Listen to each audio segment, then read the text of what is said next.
Boa noite, meus irmãos. Boa noite.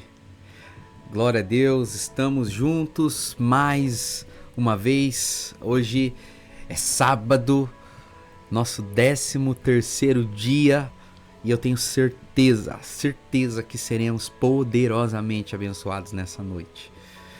Ontem começamos a falar de um novo tema, uma nova estação aqui do nosso jejum, e eu creio que você foi abalado, você foi chacoalhado, vários irmãos testemunhando para mim.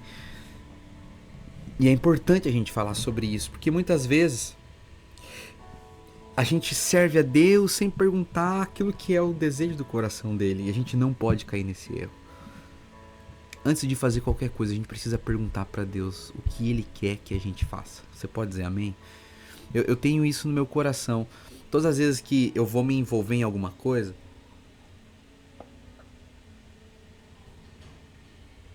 eu penso, em primeiro lugar, isso está alinhado com o propósito eterno de Deus? Eu preciso trabalhar alinhado com o propósito eterno.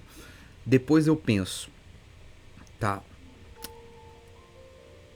Isso vai cooperar para que eu trabalhe de acordo com o centro do coração de Deus? Porque se aquilo que eu estou fazendo não tem um resultado de ganhar almas, a casa de Deus não vai ser construída. Esse trabalho de dar para Deus o que está no coração dele é muito importante.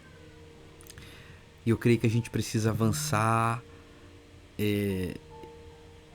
no entendimento mais profundo sobre isso. Quem pode dizer amém aí? Então, peço que você abra o seu coração, porque é um assunto muito sensível, porque mexe nos fundamentos da nossa fé. Mexe naquilo que muitas vezes nós acreditamos. Mas eu quero te convidar a orar, e a gente vai investir um tempo compartilhando sobre esse assunto mais uma vez. Hoje é sábado, é um desafio estarmos juntos. Nós estamos finalizando a segunda semana do nosso projeto. Amanhã nós temos culto pela manhã, culto à noite, e semana que vem vamos entrar na reta final. Eu creio que vai ser uma semana de milagres. Eu queria te fazer um pedido antes de a gente orar. Se você tiver algum testemunho, eu queria que você pudesse gravar um pequeno vídeo do teu celular. Você vai pegar o teu celular, tá? Você vai gravar um vídeo de no máximo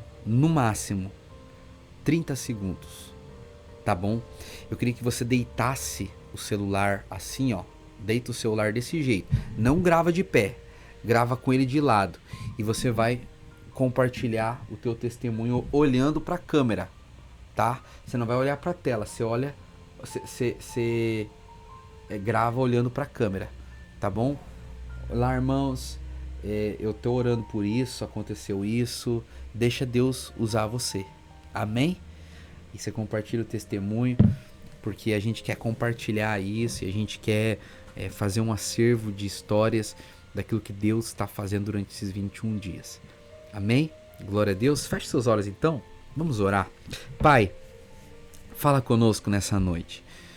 Nós cremos que a sua palavra, ela não é presa a lugares. Eu estou aqui no meu escritório e os meus irmãos estão reunidos como célula. Eu peço, fala com eles, ministra as nossas vidas, abre o nosso entendimento para a sua palavra, dai-nos revelação, em nome de Jesus. Amém. Amém, meus irmãos? Quem pode dizer glória a Deus aí? Nós vamos então continuar falando sobre o coração de Deus. Nós precisamos entender o coração de Deus, porque Deus não é homem. O homem aceita aquilo que você dá para ele, e você sabe, eu sou assim. Às vezes eu vou na casa dos irmãos, eu gosto de visitar o povo, aleluia.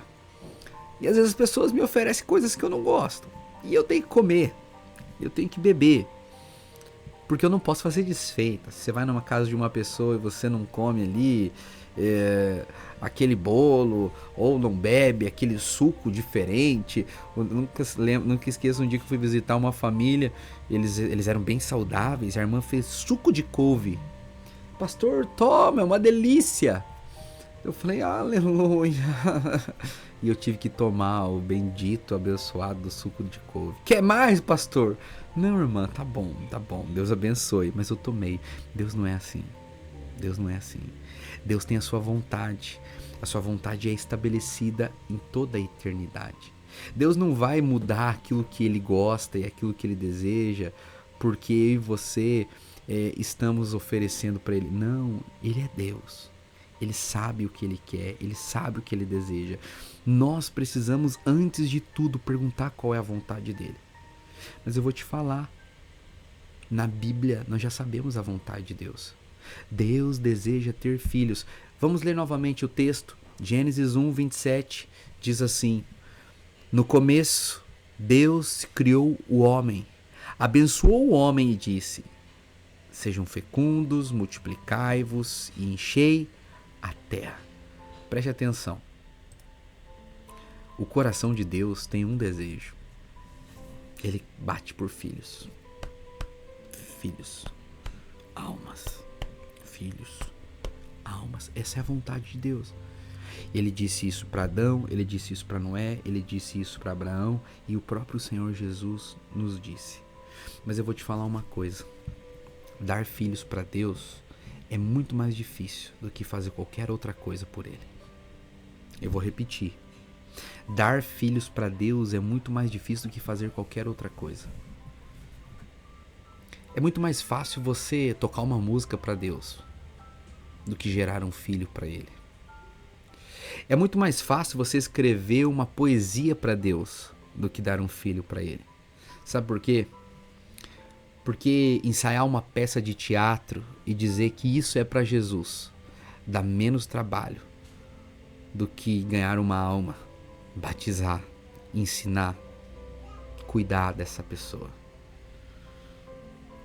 Quando nós falamos sobre ganhar almas, sobre gerar filhos, nós estamos falando de investir a nossa vida inteira nesse propósito. Quando nós falamos de gerar filhos para Deus, nós estamos falando de colocar tudo que temos, tudo que somos, para ver o seu filho crescer na presença do Senhor, sem garantia nenhuma que ele vai ser grato, que ele vai caminhar com Jesus e que ele vai se lembrar de você quando ele crescer e for embora. Nós não sabemos. Sabe por quê que eu te digo isso? Porque eu entendo que é muito mais fácil fazer outras coisas. Porque quando nós queremos fazer coisas, isso está totalmente dentro da nossa zona de conforto. Se Deus aceita o que eu sei fazer, tá tudo certo. Eu dou conta de agradar a Deus. Porque gerar um filho tá totalmente além da minha capacidade. Você fala, não, pastor, eu consigo gerar um filho. Não consegue. É obra de Deus. Você não tem garantia nenhuma na hora de gerar um filho. Você não tem poder. Um homem não se deita com uma mulher dizendo assim, hoje vamos fazer um filho. Não é assim. E depois, até mesmo que a mulher engravida, ela não tem o poder de segurar a criança dentro dela. A qualquer momento pode acontecer alguma coisa, um aborto, uma tragédia. E depois, quando essa criança nasce, essa criança precisa ser cuidada, ela precisa de atenção. Preste atenção. Gerar filho envolve uma vida inteira de trabalho. Gerar filhos para Deus envolve você investir tudo que você tem em pessoas. Esse é o motivo que muitas igrejas não se importam em ganhar vidas. Esse é o motivo que, infelizmente, muitas pessoas falam assim, Deus, eu vou cantar para o Senhor. Esse é o meu ministério. Deus, eu vou tocar para o Senhor. Esse é o meu ministério. Deus, eu vou ofertar na sua casa. Esse é o meu ministério. Deus, eu quero varrer o prédio da igreja. O meu ministério, um dia um irmão falou para mim, o meu ministério é o ministério da vassoura. O outro irmão disse, o meu ministério é o ministério do estacionamento. E eu falo, não existe nenhum outro ministério. Todo cristão foi chamado para o mesmo propósito, construir a casa. Mas nós construímos a casa fazendo o que está no centro do coração de Deus, que é ganhando almas. Fazer coisas é seguro dentro da sua capacidade. Gerar filhos não. Envolve fé, dependência de Deus. Eu já ganhei muitas pessoas para Jesus, mas eu vou te falar, a vida inteira é uma vida de dependência quando a gente tem filho. Você não sabe o que eles estão fazendo, você não tem garantia, pode acontecer alguma coisa. Porque gerar filhos envolve a vida. Se você for ver no livro de Gênesis, você vai ver que em Gênesis capítulo 4, nós vamos ver a história dos filhos de Deus que vieram da descendência de Caim. A Bíblia fala que no livro de Gênesis capítulo 4, nós vemos que a história dos filhos de Caim eram todos artistas. Eles eram grandes fazedores. Caim tinha uma descendência muito habilidosa. Isso é, eles construíam coisas. Eles eram habilidosos. Só que Gênesis capítulo 5, você vai perceber que eles não construíam coisas. Eles não eram habilidosos. Mas a Bíblia conta os anos que eles viveram e fala o nome dos filhos que eles geraram. Você vai perceber que se você for ler, depois você faz isso. Se você ler Gênesis capítulo 4, você vai perceber que a descendência de Caim construiu muito. Mas em nenhum momento Deus disse quantos anos eles viveram. Era como se Deus não contasse o tempo que eles estavam aqui. Porque a sua história com Deus não é contada. A única coisa que eles deixam são coisas naturais. Só que Gênesis capítulo 5 é a história da descendência de Sete. Adão, né? Tinha Abel e Caim. Caim mata Abel. Só que Adão tinha um outro filho chamado Sete. E a descendência de Sete, a Bíblia diz que eles não fizeram nada. Mas a Bíblia narra e mostra os filhos que eles tiveram. E a Bíblia fala, Sete gerou fulano e viveu tantos anos e tantos anos. E o fulano gerou ciclano e viveu tantos anos e tantos anos. E o ciclano gerou Beltrano. Você vai perceber que a Bíblia não conta os feitos que eles deixaram na terra, mas mostra os filhos que eles geraram e os anos que eles viveram. Eu não sei, mas isso me mostra e nos ensina que Deus só conta os nossos anos vividos para gerar filhos. E se nós vivemos a nossa vida presos e enraizados naquilo que nós podemos fazer, construir, Deus não conta. Sabe por que tem tanta gente que serve a Deus, que se envolve com tantas coisas? Eles estão todos os dias nas igrejas. Eles têm cargos, eles têm títulos, eles têm credencial, eles têm tudo. Mas a vida deles parece que é vazia. É porque eles nunca geraram uma alma para Jesus. Não, pastor, eu já ganhei muitas almas, mas onde que eles estão? Eu ganhei várias pessoas para Jesus, eles estão todos comigo. Eu tenho irmãos que moram aqui, aí em Matinhos, que moram em Pontal, que eles vieram de outras cidades para estar aqui, para caminhar do meu lado. Eu tenho pessoas que foram embora, voltaram e eles voltaram a caminhar conosco para caminhar perto de mim. Pastor, você está se vangloriando. Não. Eu estou dizendo, são meus filhos.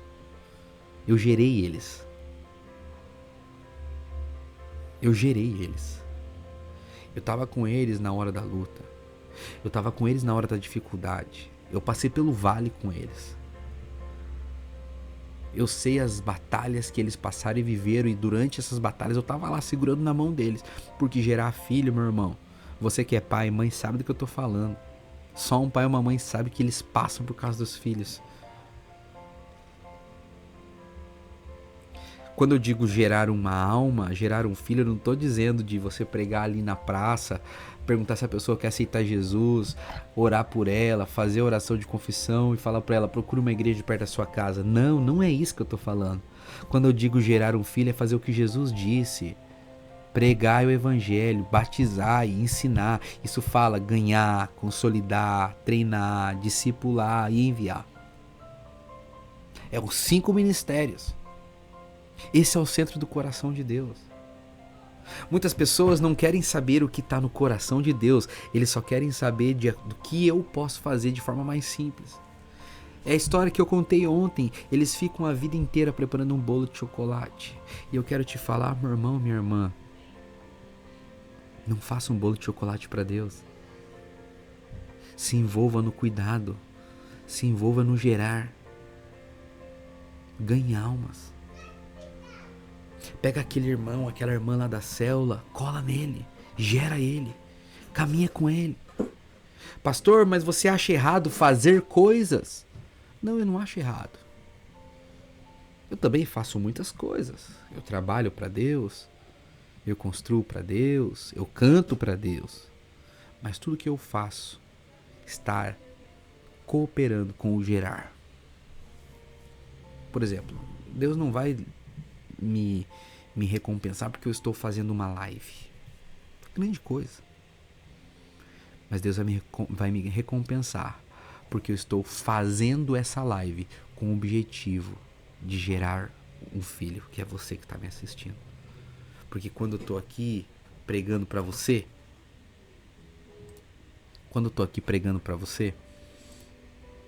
eu estou gerando você no Senhor. Eu estou compartilhando o meu coração com você. Você está sendo ensinado. Você está sendo treinado. Você está sendo moldado pelo Senhor. Faz sentido o que eu estou falando? Noé. Eu gosto de dar o exemplo de Noé. Deus reconstrói a terra. Ele precisa recomeçar a história e procura um homem. E ele fala para esse homem: eu quero que você se multiplique e encha a terra. Só que Noé fez algo. Ele construiu uma arca. Você pode construir grandes coisas. Nós podemos ser grandes construtores. Noé foi um grande construtor. Mas tudo que Noé fez tinha o propósito de preservar a descendência dele. Se aquilo que eu faço existe para que eu gere almas, glória a Deus. Você quer cantar? Cante. Mas que a sua música, que o seu louvor tem o objetivo de ganhar almas e tem o objetivo de gerar almas. Eu, por exemplo, eu tenho uma empresa e eu digo, só trabalha comigo quem é crente. Sabe por quê? Porque eu não trabalho para ganhar dinheiro. Eu trabalho porque eu quero que através do meu trabalho eu possa gerar filhos para Deus. E eu tenho pessoas perto de mim onde eu posso compartilhar o meu coração com essas pessoas. Eu canto, mas eu quero que o meu louvor possa tocar as pessoas para que elas ouçam a voz do Espírito e através disso eu possa gerar elas desejem caminhar comigo para que elas possam ser formadas no Senhor. Para que Cristo seja formado nelas. Você está entendendo o que eu estou falando? Existe sim pessoas que querem fazer coisas para Deus. Mas o que está no coração de Deus é que você gere filhos para Ele. Mais uma vez eu te digo, não são todos que estão dispostos a isso. Não são todos que têm o coração para gerar filhos. E, infelizmente, muitas pessoas, elas estão ocupadas demais fazendo muitas coisas. Eles se envolvem em muitas coisas. O coração deles está preso em muitas coisas, não está no gerar filhos. Às vezes pessoas que estão do nosso lado estão precisando de um pai e de uma mãe espiritual. Precisando de uma pessoa para estender a mão para eles. E essas mesmas pessoas dizem, não quero. Não quero. Estou muito ocupado fazendo outras coisas. Não, irmão, não é tempo disso. É tempo de a gente gerar filhos para Deus. É tempo de a gente estar uns com os outros. Por isso que nós somos uma igreja em células. Na célula, toda vaidade vai embora. Na célula não tem grandes pregadores, grandes pastores, grandes cantores. Na célula nós vemos pessoas simples que ganham almas e cuidam uns dos outros. Ali o centro do coração de Deus é colocado em ação. É por isso que pessoas que querem ser grandes fazedores não conseguem se encaixar. É por isso que você vai ver muitas igrejas que falam, vamos fazer célula. Mas não funciona, sabe por quê? Porque o centro do coração não é o gerar filhos. Mas se nós nos reunimos de casa em casa, o objetivo tem que ser, vamos gerar filhos. Amém? Por isso que tudo que fazemos tem esse objetivo. Vamos fazer um encontro? Vamos, que nós queremos gerar filhos. Vamos orar durante 21 dias? Vamos, por quê? Porque nós queremos gerar filhos. Vamos estudar? Vamos fazer um curso? Sim, por quê? Porque nós estamos gerando filhos, eles precisam aprender a palavra. Vamos ter discipulado? Vamos, por quê? Porque a gente precisa reunir os filhos e dar para eles direção. Tudo que fazemos tem o objetivo de gerar filhos. Quero te convidar a se envolver nisso. Se envolva, vamos ganhar almas. Agora, dia 22, 23 e 24, nós teremos um encontro. Mais uma vez eu te digo, é a sua oportunidade de estar comigo, servindo. Mas também é a sua oportunidade de ganhar almas. E eu quero te falar, a recompensa você vai receber de Deus. Não quando você chegar lá com um bolo de chocolate. Mas quando você chegar diante do Senhor e falar, Senhor, aqui estão os filhos que o Senhor me deu. Quando Jesus vai fazer o acerto de contas com o Pai, no livro de João 17, ele diz assim, aqui estão os filhos que o Senhor me deu. Ah, irmão, que você um dia possa chegar na presença de Deus e dizer a mesma coisa para Ele. Senhor, quando eu vivi na terra, eu trabalhei, ganhei dinheiro, prosperei, comprei uma casa, viajei, conheci o Cristo Redentor. Mas acima de tudo isso, eu gerei muitos filhos para ti. Aqui tá, uma descendência de filhos que eu fui um canal nas tuas mãos para gerar. Deus vai olhar para você e vai dizer, seja bem-vindo, bendito do meu Pai. Entra no gozo do seu Senhor. Essa é a minha oração por você nessa noite. Que a gente possa fazer os momentos de oração agora. E que o seu coração seja ativado. Eu queria que a gente fizesse um momento de oração para que o Espírito Santo ative o nosso coração com um clamor por ganhar almas. Amém? Deus abençoe você e sua casa. E amanhã a gente tem culto, 10 da manhã em Matinhos, 18 horas em Pontal. Vai ser sobrenatural e é culto de ceia. Vai ser muito especial. Amém? Tchau, tchau.